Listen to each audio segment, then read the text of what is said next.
Hello and welcome to the Narc Alert. On Sundays, we like to step away from the narcs. So we'd like to welcome you to Sunday Stories, creepy, sleepy stories, designed to help you fall asleep, or maybe keep you awake. Hello and welcome back to Sunday Stories. Tonight's story is brought to us by a very talented one of our members, known as Dark Roast. I will post Dark Roast's website, link in the description, so you can read up on all of her stories. I may do more than one.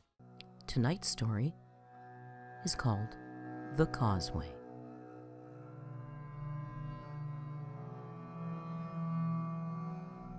The woman had found Pete's phone number somewhere, somehow, in some faded old address book.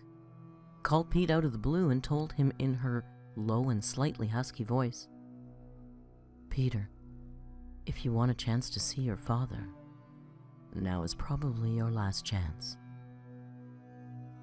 "Who the hell are you?" he'd say. "I'm Tiffany Hale. I work for your father." "As what? A naughty nurse?" Tiffany paused and then said, "He's asking for you. If you want to see him, you need to come right away." So Pete had come.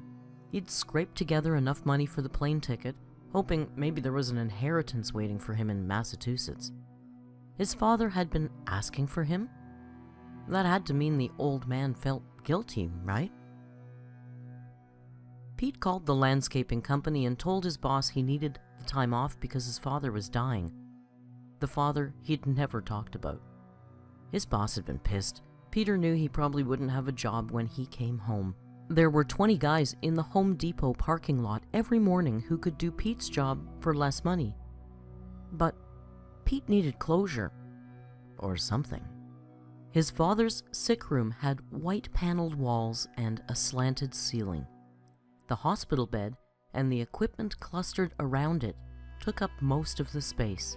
A Courier and Ives calendar pinned up behind the bed claimed it was May of 2008. The nurse wasn't the woman with the phone sex voice. With that dark gray hair and that face as harsh as a granite tor, in no possible universe could she have been named Tiffany. Pete couldn't stop staring at her scrub top. It was royal blue with a pattern of snowflakes and snowmen. "You mustn't excite him," the nurse said curtly. "Sure." Pete realized he was staring at the rocky escarpment of her bust line. He looked away. "No problem." He barely remembered his father. The old man had taken off when Pete was 6. He'd literally done the going out for cigarettes fast fade cliché, except it had been something he forgot at the office. Pete's mom never saw him again. Pete wasn't too happy to see him now. The old man already looked like a corpse.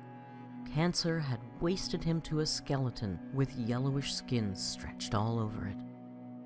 The sick room smelled like alcohol and Band-Aids and flowery air freshener, and under that, a deep, sweetish stink that Pete realized with a jolt of horror was the smell of his father dying.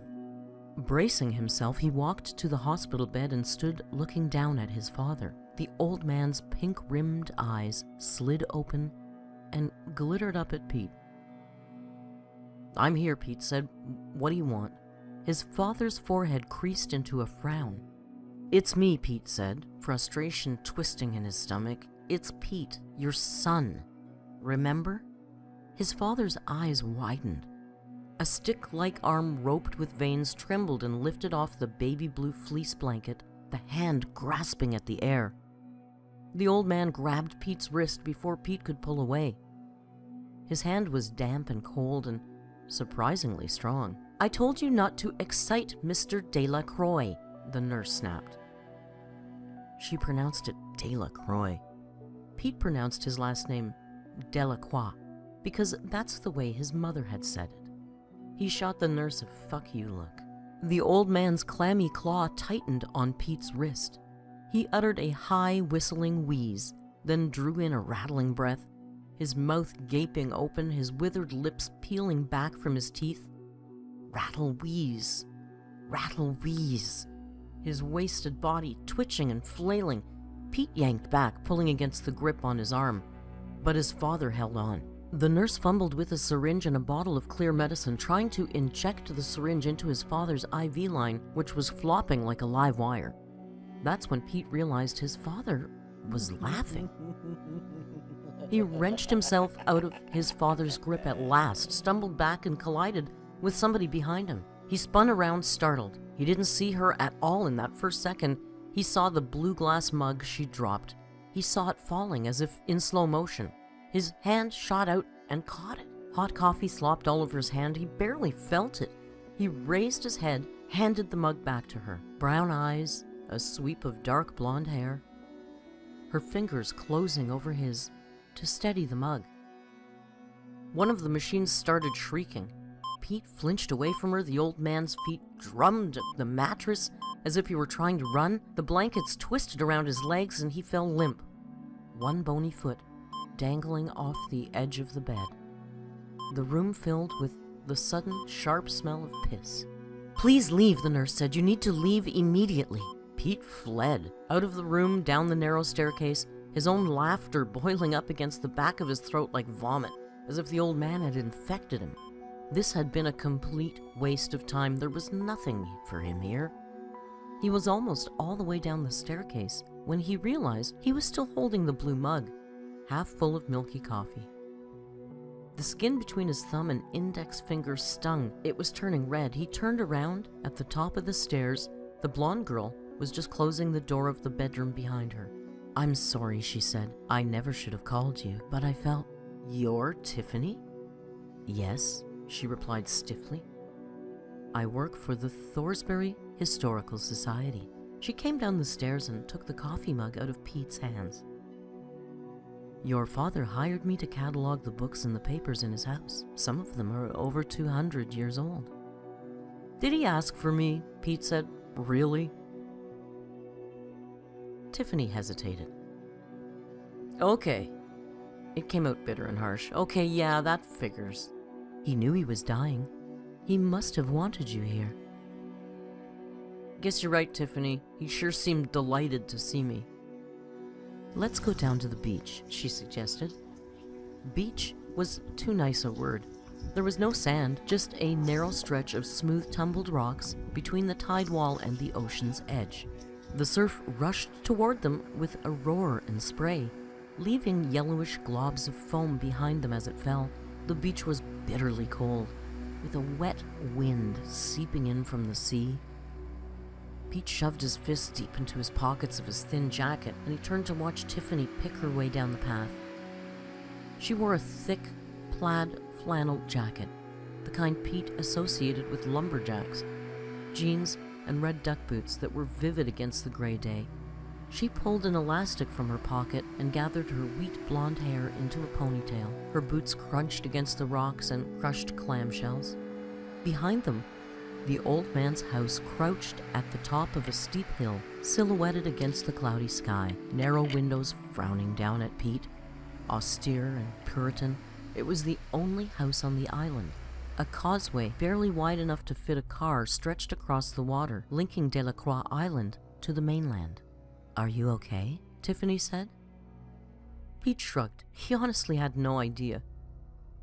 They stood in the awkward silence of strangers. The view was bleak but spectacular.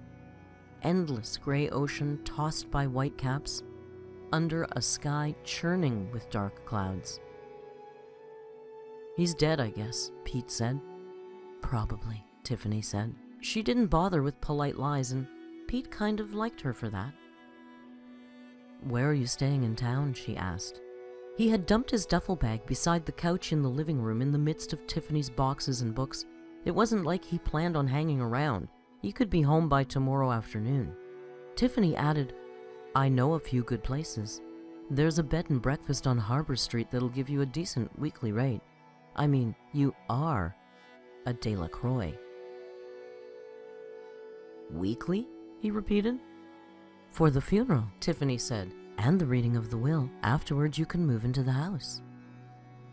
I'm not staying, Pete said. Tiffany looked aghast, startled even. Her hand went up to her neck as if she had a strand of pearls to clutch, even though nothing encircled her slim throat save a fine silver chain that disappeared into the collar of her oatmeal-colored Henley shirt. What do you mean you're not staying? I mean, I'm leaving, Pete said. That's what not staying means. First thing in the morning, I'm out of here. I'm not on vacation. I don't live here. I live in Los Angeles and I'm going home as soon as possible. But the house, she said, and the island. What about them?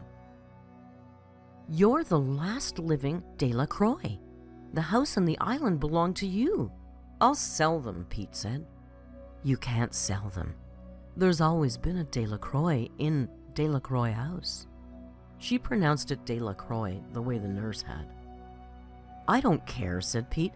Take whatever you want for the Historical Society. Did he owe you any money? Tiffany shook her head. The wind was already tugging hanks of her ponytail out of the elastic, tossing her hair around her face. Peter, she said earnestly, you're a Delacroix. This island is your home. Nobody calls me Peter, he said. That wasn't true. His mother had called him Peter. Everyone else called him Pete. He added, it doesn't matter. I'll crash on the sofa tonight and tomorrow morning I'm out of here. It would probably be easy enough to unload the house and the island without leaving Los Angeles again. It was a private island with a house on it. Who wouldn't want that? Well, besides Pete. You can't spend the night here. Pete frowned. What happened to me being the last Delacroix? You can't stay on the island tonight, Peter, not during a dark moontide. Peter turned to look back at the causeway. Already the ocean was drawing back from a wide swath of rocky mud that glistened with strands of seaweed. The foamy verge of the waves flirted about 4 feet from the causeway like the lacy edge of a lady's fan. Clutches of mussels lay naked to the air. Starfish clung to the stones. Huge, jagged boulders were just cresting above the retreating water. The air stank, a muddy funk that reminded Pete of the back rooms of aquarium stores.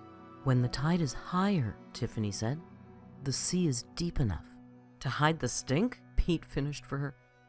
Okay, sure. Well, that made sense. He'd probably be able to smell the sea stench even inside the house. But that didn't change the fact that he was flat broke. I'll hold my nose. You can't stay on Delacroix Island tonight. It's haunted. She brushed her hair back from her face. Sort of. Delacroix House had been built in 1923. Before the house, the island had been uninhabited for many years, abandoned. But in the 1850s, a lighthouse had stood on the island. On the night in question, the night of the new moon, or the dark moon, as Tiffany called it, no ship had run aground on the sharp rocks that circled the island. No sailors had drowned. The lighthouse lamps burned all night.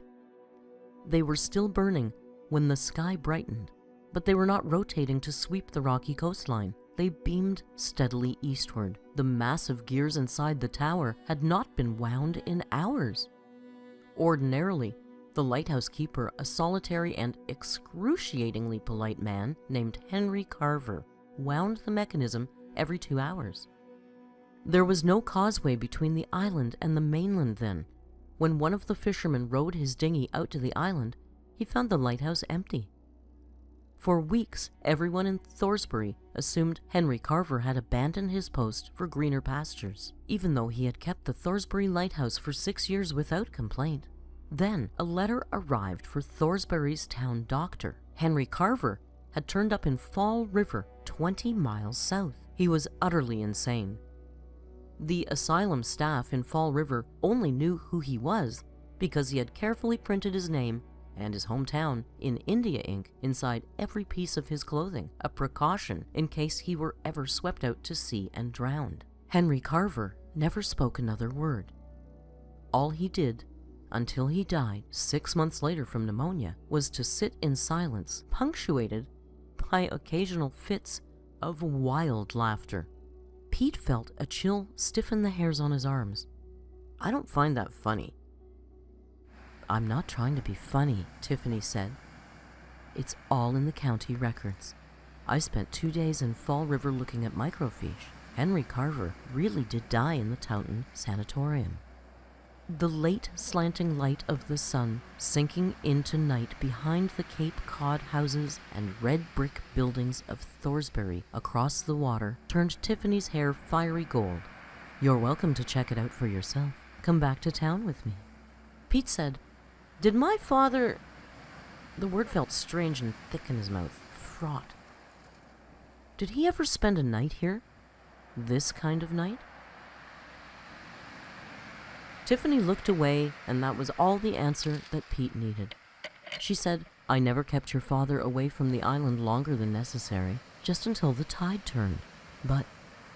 She spread her hands helplessly. "When the cancer got really bad, Mrs. Brand, the nurse, she wouldn't let me take Mr. Delacroix into town. In the end, I couldn't even do that one thing for him. I'm sure he understood."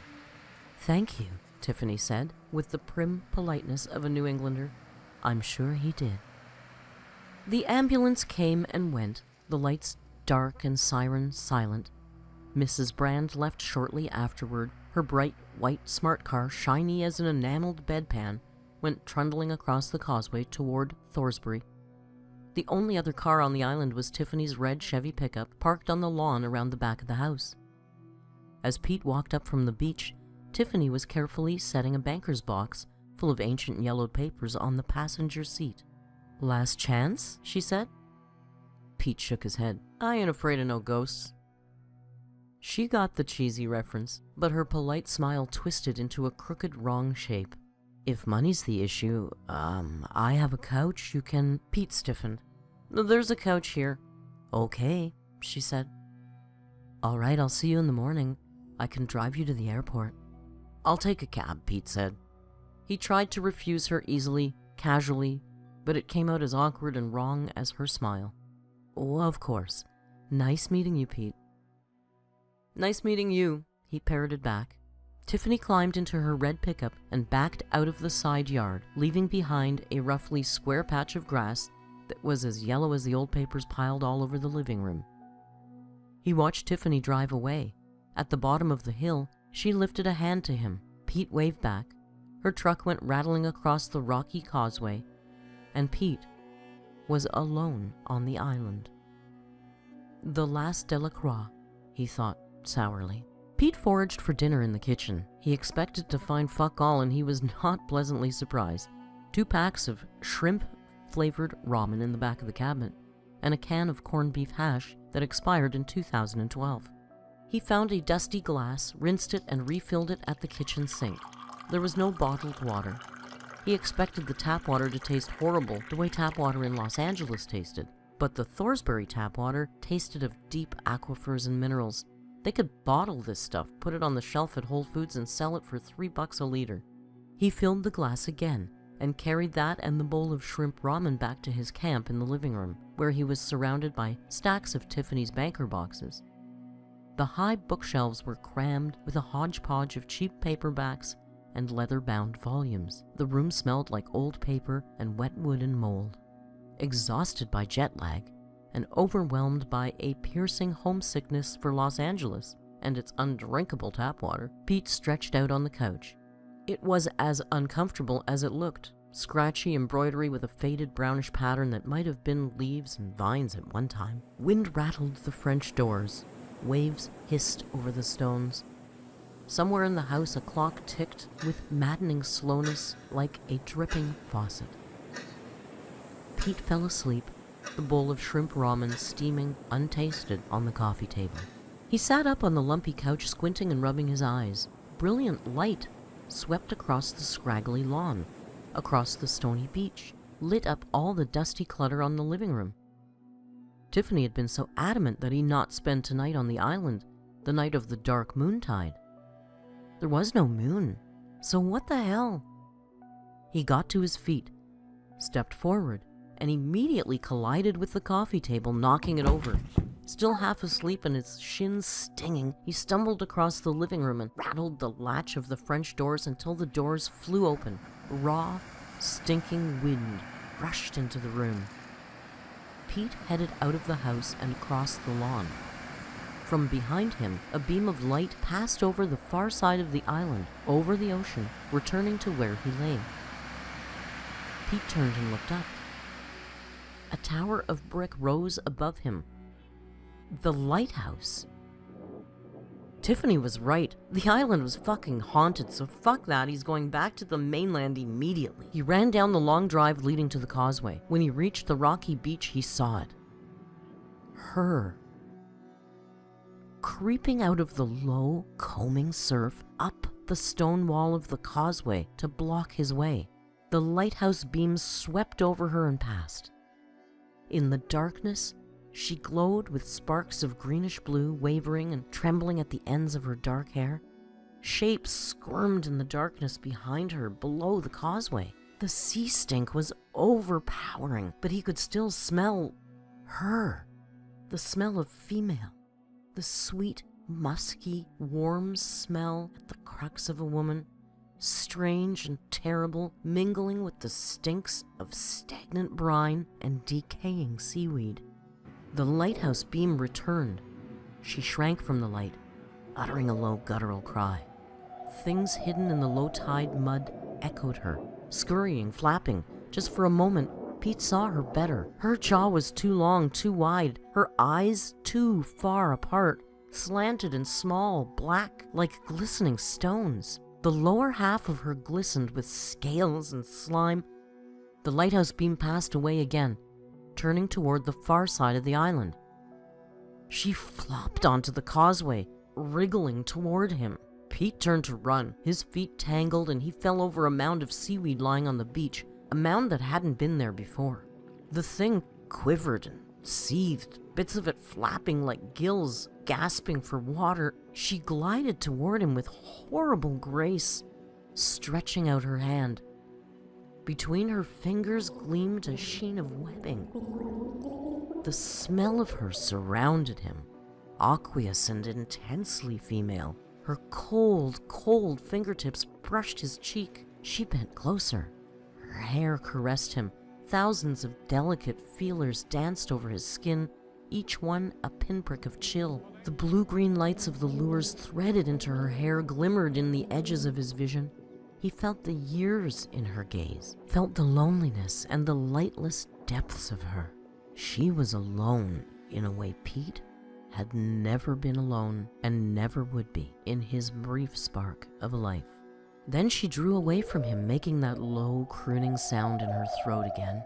The lighthouse beam swept the causeway. She reeled back, hissing, flinging up a hand to shield her face. The seaweed thing flapped and wheezed. Pete jumped up and he ran. Up the beach, up the driveway, crushed clamshells crunching under his feet. His face was wet. Each gasp of breath seared his throat and lungs. The things did not pursue him. She did not pursue him. She didn't want him. He huddled at the base of the lighthouse, aching with cold, until its beam faded away into the brightening sky and the tide turned, rushing to cover more and more of the causeway with each wave. By the time Pete finally worked up the nerve to look behind him, the lighthouse tower was gone. The old man's narrow Cape Cod house was the only building on the island. Pete stood, shaky on his stiff limbs. He went back to the house. He picked up his coat and his duffel bag. He retraced his steps down the drive to the causeway. The sunlight sparkled on the water. The air smelled fresh and salty. Gulls wheeled and shrieked above him. He set one foot on the causeway. The next step was easier. Soon, he was walking toward the mainland. Thorsbury lay silent in the early morning, too early for Tiffany in her red pickup truck. She was probably still at home, wherever home was, asleep in her bed. Pete trudged toward the center of town. He could buy a coffee somewhere, call a cab, get to the airport, fly home to Los Angeles, to his shithole apartment and his shitty job. If he'd been fired, he could always find another equally shitty job. He could go back to his normal life, forget about the house and the island, tell himself it had all been a nightmare and never come back. Even so, he stopped in the middle of the empty street and turned around for one last look. Delacroix Island was a black silhouette against the sunrise. The house, a stark shape at the crest of the hill.